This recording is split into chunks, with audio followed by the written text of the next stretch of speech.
Hi everyone, welcome back to another one of my videos, and today I am going to talk to you guys about my middle school experience and just how I went through middle school, the things that I learned from middle school, and how that helped me become a better person in the end when I got to high school, and just how those moments that I had in middle school impacted my life both in a positive manner and in a negative manner.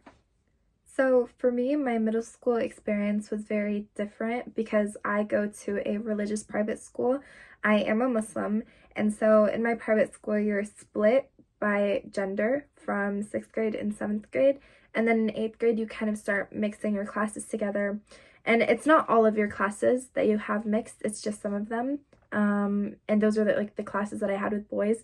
I'd be just so excited about because girls are split from guys, and it's like, oh my god, like I want to talk to the guys, I want to have a conversation with the guys, like this is great. Little did I know I came off as pick me because it was that like little exposure that I had to men in that time frame.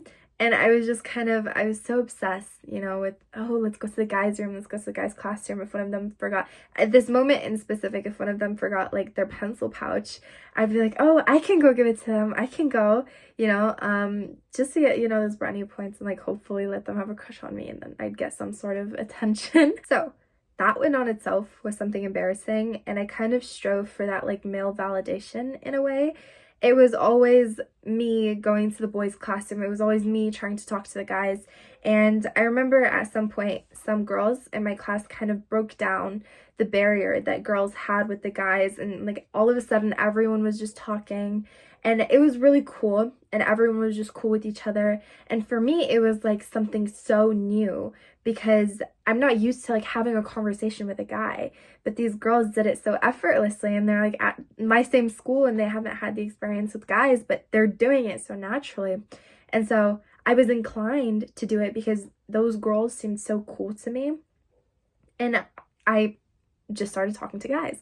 And it wasn't a bad thing, but also it wasn't a good thing because later that led to me again striving for that male validation. And you guys are going to be like, oh, how did talking to guys make you strive for male validation? Well, since I was a kid, I have never ever talked to guys like that. I've always been like me and my girls. I've always had like a close circle of friends. But once I got to middle school and once I got to 8th grade and it was all these girls talking to guys, and it was just this whole new realm for me, and it was different. And so I was like, hey, if I can make the guys like me, I can make the girls like me. And so it was like this whole pattern of me trying to fit in and me trying to become one of the girls who the guys liked, and it was just like this whole thing. Later in my 8th grade year, I went through something, I wouldn't say traumatic, but something that shaped who I am now. Okay, let me tell you the story from the beginning. After school, my mom is a teacher at my school. And so after school, we would have to stay at the building because our moms had meetings after school, and we would just stay late.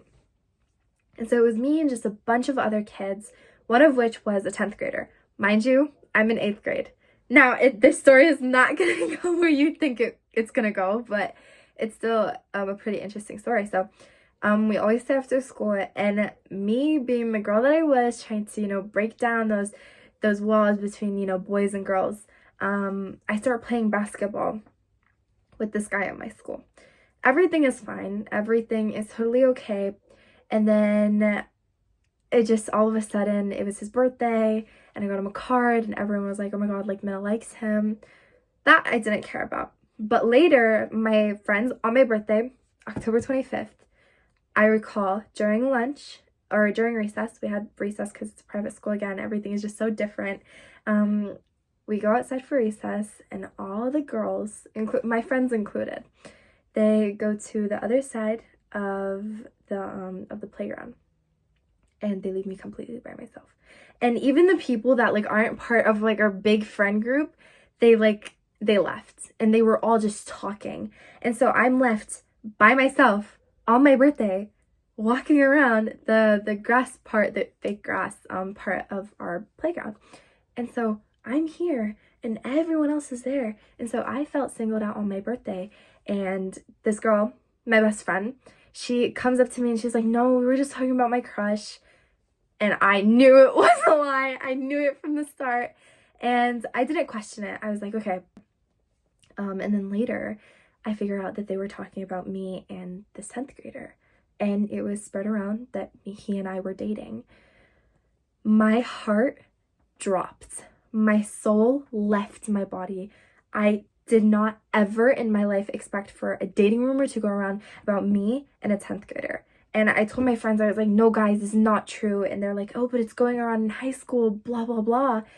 And my mind was just having so many thoughts. There were so many feelings that I was going through. And I kind of singled myself out and I kind of left everyone. And that was the era when I realized, like, even your closest friends and the people you deem close to you will not believe you if you don't make a convincing story. Okay, but mind you, I was not dating this guy. I wasn't dating him at all. Never went out together. Never A, never B. And the cherry on top was the fact that I had a crush on this boy in my class. 8th grade, guys. 8th grade. And he came up to me a long time after. And he was like, you're the one that dated, right? And I'm like, wow! From my crush. My heart was like, it was beating so fast because you have your crush talking to you about a boy that you didn't have a crush on, but it spread that you did have a crush on him. And so I didn't know how to feel. And then that was like my turning point. And that's when I got like mad at everyone. And I was like, hey y'all, there's a rumor going around about me and dating a 10th grader. I was not dating a 10th grader. That made me cry so many times because for a girl in a religious school to have rumors spread around about her about dating a guy is, first of all, disgusting because I have a school where we're a small community. And unfortunately, in a small community, misinformation spreads around so fast. And once a girl has a reputation, it is so difficult for her to come back from it. And it is not as difficult for a man to fix his reputation as it is for a woman. And that's unfortunately how it is now. And I'm not complaining about it because this is a social issue that has not been fixed and I don't think will be fixed. But it was just so difficult for me to rebuild myself.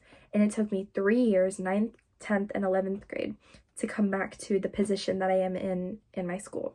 And so that in on itself was a crazy lesson I learned. Never strive for male validation. And if your friends are doing something, you do not necessarily have to follow in their footsteps. You can take your own path, be your own person, and learn things in your own way. Because that's what makes us all different. The way that we choose to experience our life. Another thing that I strove for was female validation. And I know you guys are going to be like, Minna, female and male validation, get yourself together. But yeah, that's just the kind of girl that I was. And I always struggled to fit in with the girls, or at least that's how I felt. And so I had this consistent victim mindset. I remember this one time I was painting on the floor. And I don't know what this girl did, but I think paint got on my uniform. And I like walked out of the class and I locked myself in the bathroom stall and I started bawling. For me, I think it was more because she started laughing after, I believe. I do not recall this story. I'm so sorry, but I just remember how upset I was and I was dying in the girls' bathroom. And I just wanted someone to, come get me, someone to say, hey, Minna, it's okay. And no one ever came. I think someone came and they were like, oh, the teacher wants you. Minna, get out of the bathroom. And I never left the bathroom. And I felt like I had nobody. And then later, I met up with my best friend at the time. And I told her the story. I told her how I felt on it.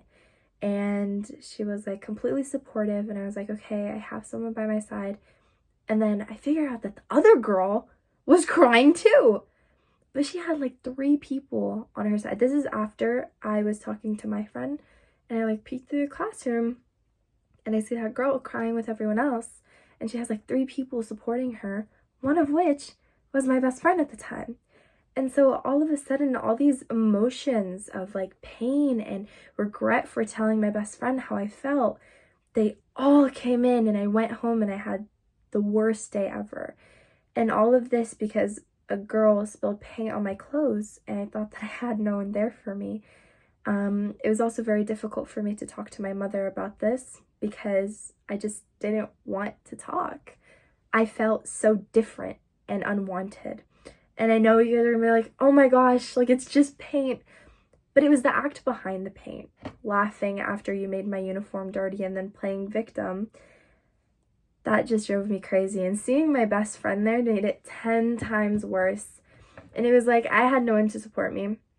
So I felt horrible. I'm gonna talk about another incident that I had in middle school. Middle school was crazy for me, y'all. But another incident that I had where I had this teacher. She taught me science. And she wasn't a very great teacher at the time, which is no excuse for what I did. But she wasn't a very great teacher, and so I was kind of mad at her for the entire year. Didn't like her. We were constantly going to the vice principal and telling her, hey, this teacher isn't good at teaching, blah, blah, blah. And she just made all of 8th grade science so miserable for us. So my mother and my little brother were talking to me one day, and my mom took me out of class, and my little brother used to go to my school at the time, and she was his homeroom. So he had gotten Dunkin' in the morning, and this is so random, but he had gotten Dunkin' in the morning, and she made him throw away his drink, which really, really, really hurt his feelings. And so my mom said that my brother had been crying for a long time because she threw away his drink. And my brother was very emotional. My brother has ADHD, and I feel like that kind of has something to do with his mood swings. And he's just a very emotional, kind of insecure person. So she took away his drink, she made him throw it away. He was very upset. My mom was like, I'm gonna do something about it. Because I had a smart mouth, and she knew that. So she didn't expect me to do what I did. She thought I was just gonna talk to her in a very civil manner, which I didn't. It got bad. So I go back into the classroom and I'm like visibly angry because that's my family. And I do not allow anyone to disrespect or say anything wrong to my family members. Because that's, in the end, that's blood.